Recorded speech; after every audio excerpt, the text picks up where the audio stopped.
talking about it. I love it. I love it so much. Hey, Melissa, how are you? I am wonderful. Better even now that Excellent. I get to be with you. Well, that's so kind of you. Thanks for taking the time this morning. We've just met over the last month or so, but I was uh, I was touched by your energy and your mission, and I wanted to share that with our listeners today and give them a chance to benefit from Melissa June as well. So, thanks for taking the time. You Thank you know, for having uh, me. Joe, this is Melissa June, uh, Women Reinvented, nonprofit supporting women and reinventing women moment to moment by moment, right? That's So, right. Melissa, tell us what that means to you. What is that? Reinvented means that we're unattached from the expectations of who we thought we were supposed to be. And we're making a commitment to show up for ourselves in a way that feels good, that feels fulfilling, those things. So really, Reinvented is about a constant state of evolution, and really finding our way to commit to that, as opposed to what I think that we've been socialized to conceive as normal, which is to set a goal and achieve it, and set a goal and achieve it, to set a goal and become it. Right, that once we get there, we tend to get lost sort of in this vortex of expectations based on that one thing. But if we can rewind the track a bit and reconnect with ourselves and what truly fulfills us, then we can make a real commitment to being in this constant state of evolution, where we don't have to reinvent ourselves, or we don't have to pivot, and we don't have to disrupt, and we don't have to down, because we're creating a life that has the capacity to be ever evolving. So maybe you can share a little bit about maybe what specifically what that means. So maybe an example or two of something that would give our listeners a way of understanding that more. Wait, say that again. And so maybe you can give me a specific example or maybe something you could share that would make it more specific for us, Yeah, so for more me, tangible. yeah, it's happened for me a few times in my life, where when I got sick, I was diagnosed with stage 2 triple negative breast cancer 3.5 years ago. And when that happened, I just sort of got a vantage point of my life from the outside looking in. And it was the first time, like a fishbowl. I got to see myself and my life from the outside, and I just felt sort of detached from it. And it was like, why and how? I had everything that I thought I ever wanted, right? I had a loving marriage, I had a good family, we had a solid business. It was like, everything on paper looked perfect. But I just felt like in my gut, like something was missing. And then I felt guilty saying out loud that something was missing. I felt like shamed that I should be more grateful for the life that I had. And I couldn't figure out how and why I wanted more, and even what more meant. And so, but that vantage Hmm. point looking from the outside in, I couldn't unsee it. I couldn't unsee the fact that I was unfulfilled. I couldn't unsee the fact that I wanted more. And I was just sort of starting on this journey of being sick. And at the time, I thought that being sick was another thing, a hurdle that I was going to have to get over. And somewhere about halfway through my chemo treatments, I really realized what this was all about. And it was forcing me to slow down.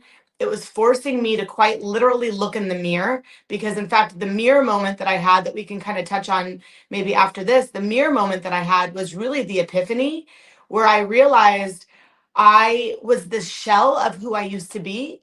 And I had a choice point at that moment. I was empty, and I was tired, and I was sick, and I was detached, and I had really effectively lost everything that I had built. And I had a decision to make on what I was going to do to rebuild her. And I was convicted, like really convicted, that I needed to rebuild her in a way that was more authentic to who she was and what she wanted, more honest about, her experiences, more reflective, of her own values and her own mission. And and so that was really the big pivot for me, was going when I was going through it, was this fishbowl experience, and then getting back into the fishbowl as the fish. How did I want to reestablish what life really looked like and felt like and who I was with and, all of those things. Yeah, there's a whole thing around being comfortable, being uncomfortable, right? And so, as human being, we get so caught up in the habits of the past, right? What the situations happen in the past, you recreate them over and over and over again, like you said, those habits you were talking about, right?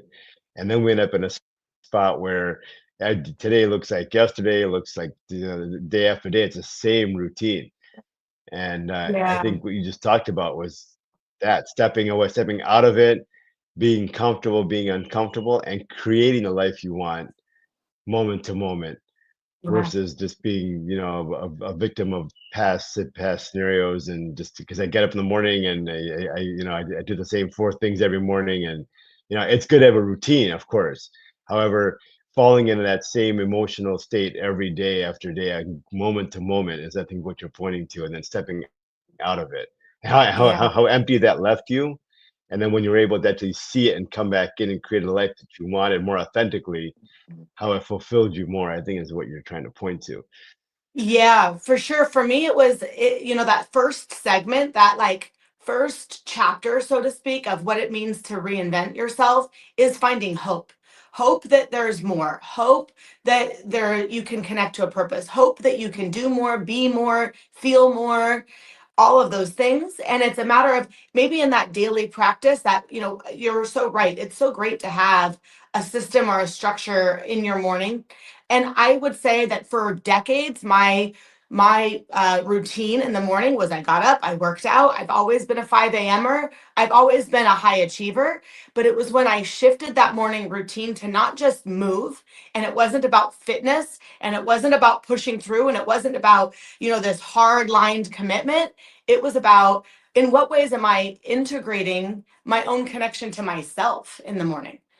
So then movement stopped being about fitness and it started being about health and wellness and like connecting and aligning my mental and emotional and my physical bodies all in one sort of routine and in an integrated practice. And had I not, gone through that stage of being sick where I had to reevaluate what that looked like, because when if I couldn't go to the gym and just kick some ass that day, I was defeated. I was feeling lost. I was feeling useless. I was feeling weak.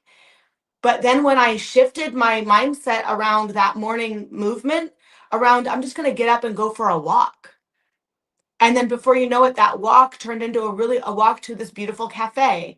And then I started taking detours through the park on my way to the cafe. And then I started pausing in the park on the way home with my coffee or my tea and then reflecting and really just observing the birds in the trees. And so before you know it, I was really exercising this a very different process in the morning.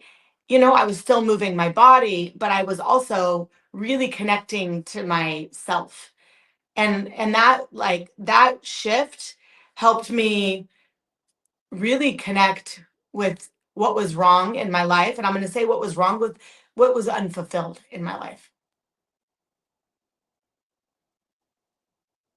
Yeah, I think that being present moment to moment is what you're pointing to, right? Like the habit of creating yourself, the habit of being present, right?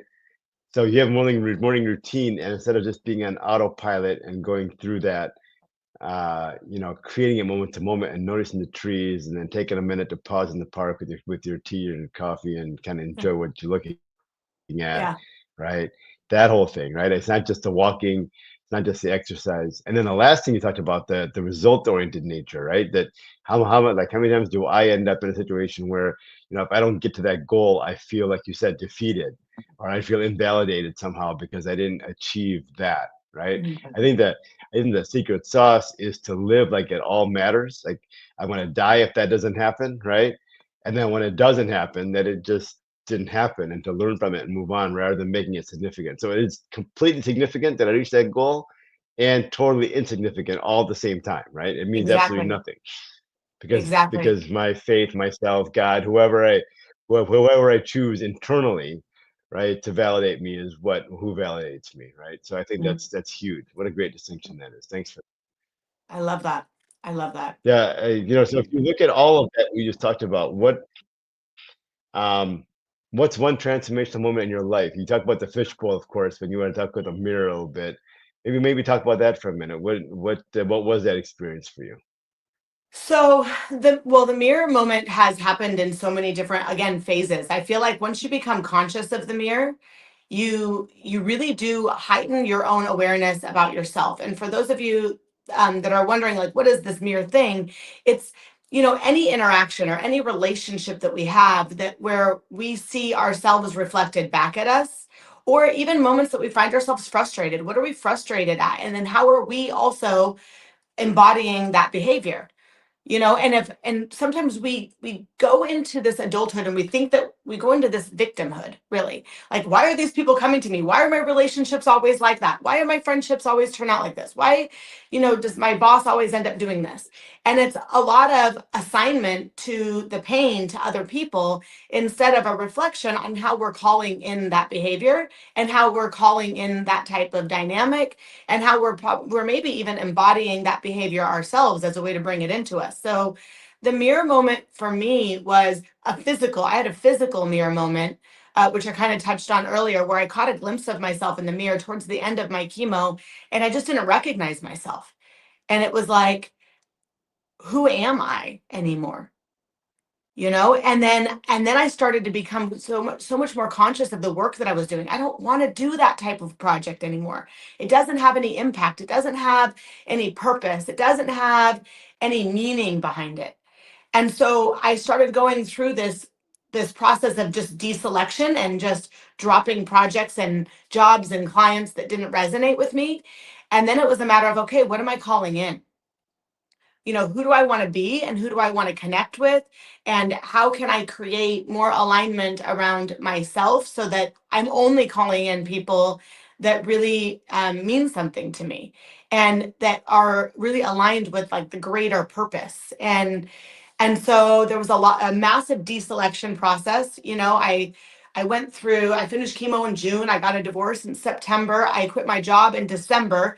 And by January, I was having a complete meltdown, totally depressed, having horrific ideations, and wondering how I was going to survive all of it. And literally waking up with panic attacks. And I felt like I had spiraled out of control. And I felt really alone. And I had a moment where I called my old therapist that I hadn't connected with in 15 years. And I called her from a conference, just literally feeling so, again, defeated and lost and confused and scared. And I had no idea how I was going to pay my bills. I had no idea how I was going to, like, I just was, I didn't know even what I wanted. And I called her and she said, I caught her up on the last 15 years of my life. And I said, so what do I do? And she said, Melissa, you have done everything that the 23-year-old you ever wanted and more. What makes you think that any of this is going to be any different?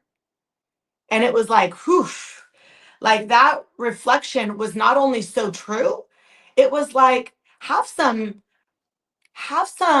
like honor and gratitude for the woman who I have been and all of the stages of life that I have not only survived, but somehow taken the layout as a way to as an opportunity to rebuild a whole new me.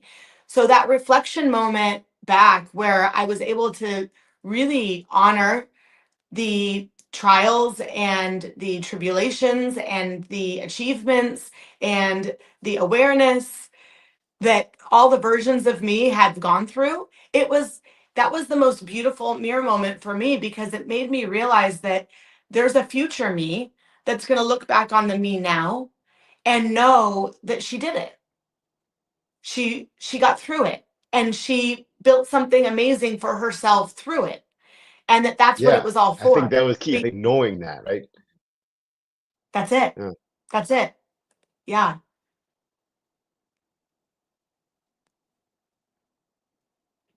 that's incredible. So the mirror moment.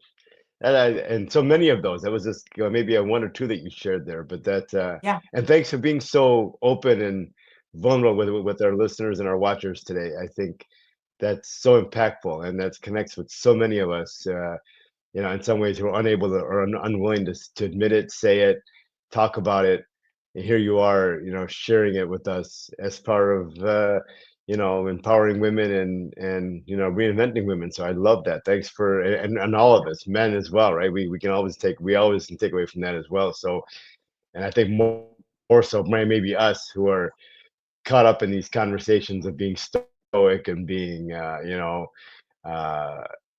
having that showing emotion is somehow sometimes a Yeah. sign of weakness, when actually I think vulnerability is true power. And so Amen. again, I acknowledge you for being that vulnerable and being that powerful lady that you are. Thank you. It's a beautiful thing, and it's a great role model for all of us, so appreciate that. Thank you. I feel like there's so much If you were to wrap this up and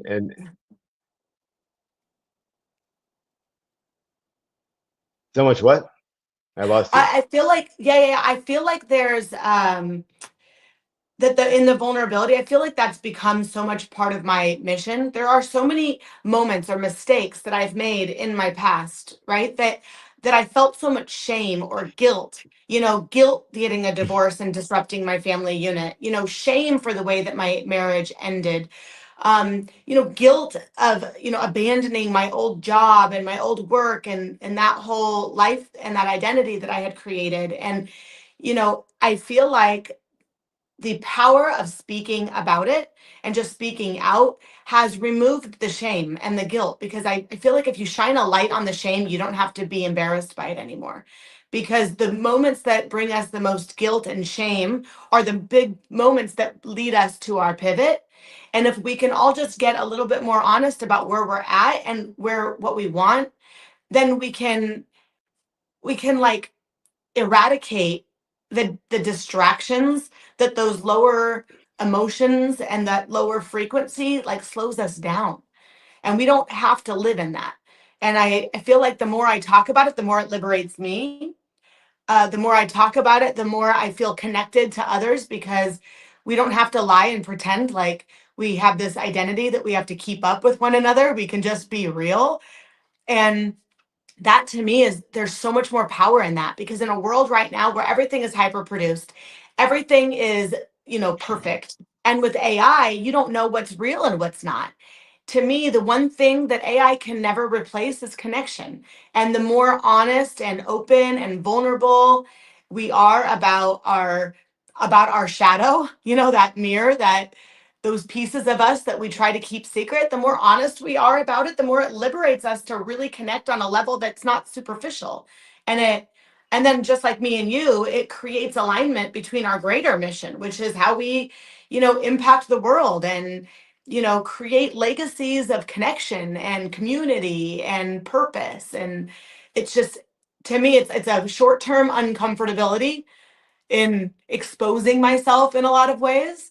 But then the payout is so incredible. And every time I feel it, every time I feel that, like, do I say it? Like, yes, I say it. you know, The bigger game. yeah, the bigger The bigger game. game? Yeah, you're playing the bigger game? Yeah, I love Yeah. that, thank you. Yeah. Uh, you know, so many nuggets in what you just said, right? What resists persists. And, I had this phantom idea that this boogeyman, guilt, shame, all the words that you use to describe that, uh, are gonna be so painful and are gonna be so overwhelming that I refuse to sit in it. And how much Yeah. energy do I spend pushing it away and burying it and ignoring it and doing all of that versus what you just did, which is shine a light on it.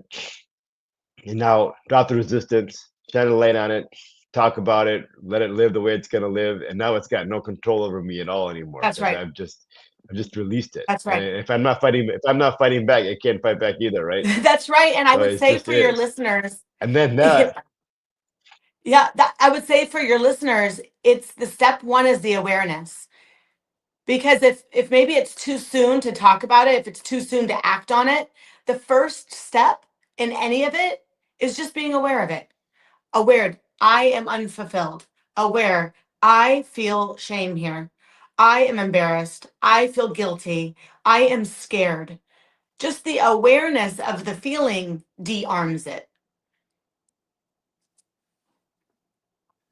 Yeah, I think at that point I own it, right? At some point, I mean, life is just a series of choices. So I That's right. can, once I start saying what you just said, that right, I'm basically choosing and owning the fact that I feel that I'm choosing to feel guilty, right? I'm choosing to be shameful about it.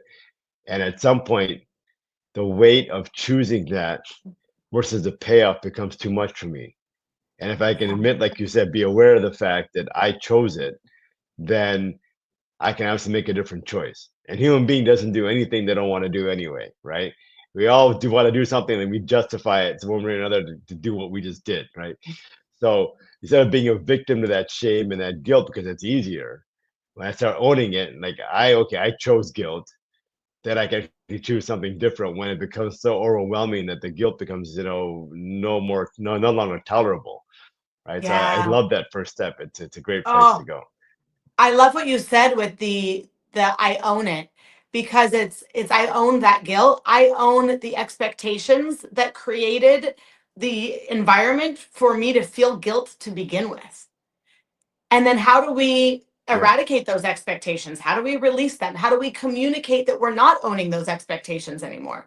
And maybe that might cost, excuse me, maybe that might cost certain relationships. Maybe they've come to and it's time for the expiration date to hit. And I think also letting that go with love. That maybe there's certain relationships we're not supposed to have forever. And maybe it's okay if our expectations shift. Maybe it's okay if we don't bind somebody to our own expectations, if they're not growing fast enough, if they're not evolving fast enough, if they're not shifting their path fast enough in order to stay up with you. There tends to be a judgment against that too. I'm finding the more I get connected in this sort of self-help, spirituality, growth, like rate rise of consciousness, the more I'm actually around other enlightened individuals that are judging others for not being as enlightened as they are. And to me, that also is, not constructive, and that's not effective. And that's just redirecting the shame that you used to put on yourself and the old life that you had, and putting it on others for not living and being as progressive as you are. And I feel like we all have a duty to just love one another more, offer and extend a little bit more grace, create an environment where we can all just be authentically ourselves, whether we're at the tier, the top tier of enlightenment or not. It's if it's our responsibility as a collective to really nurture one another, maybe with boundaries, right? We don't have to be subject to somebody else's pain, but as long as we have the right boundaries in place, it's our responsibility to love one another and extend grace and connection, and provide a pathway. If it wasn't for the phone call that I got when I was in my deepest and darkest moment of despair, literally fantasizing about how I was going to end my life, if it wasn't for that one call that came out of the blue, offering me an opportunity and a perspective to have a new project and a way to build a new business, I don't even know if I'd be here. Now, was I as enlightened as that human? No. But did she extend grace and opportunity and love for me at the stage of my life that I was in that moment? Yes. And it saved my life. And we could never pass up the opportunity to support another when we have the capacity to do so, to connect with another when we have the space to do so, and to collaborate with somebody when we have the alignment to do so. And that's where I think the big shift is, and I think that's where the paradigm shift is in our collective. And what I hope to really put out there is not only how can I do those things for other people, but then how can I implore them to do that for others, because then the impact is inevitable. The end game is the same. And to me, I know it sounds so cliche, but it's the end game for me is this collective love. And in a world right now where we can see the contrast, we see how it's manifesting in the ugliest ways around the world. So how do we combat that? And and it comes back to me to love, and love is kindness, and love is compassion, and love is peace, and love is, fill in the blank. And so how do we be that, and how do we show up that way? Yeah, I think that is wow. There's another golden set of nuggets, right? I think the most interesting thing, well, one of the most interesting things you said there was the shift between ego and compassion, love and fear, right? Like you said something about enlightened people or people who are, pick any class of folks, right? Successful people, religious people, enlightened people. At some point, as they end up down this path, instead of becoming more humble about it, right? It turns into this thing about judging other people and the ego kicks in. And it's such a fine line. And it's so many times it's hard to tell, right? Uh, and I think you bring up an excellent point about getting underneath people and lifting them up as a blessing, as an opportunity to do that for somebody else, right? It's not even an obligation. It's an opportunity. It's a blessing to be able to lift that person back up. But that phone call you just talked about, right? That probably didn't happen. Thank God for that phone call. I don't know if I'd be talking to you right now. Exactly. And I, that I know person we may or wouldn't. may not even recognize that. Yeah, I know we wouldn't. Yeah. And I think that we ought to think about it from, like, where is the inspired action? I think where a lot of progressive policies, both in the United States and around the world, have gone awry or have really backfired has been when there was an imposition of a new of a change, of a shift, as opposed to an inspired action.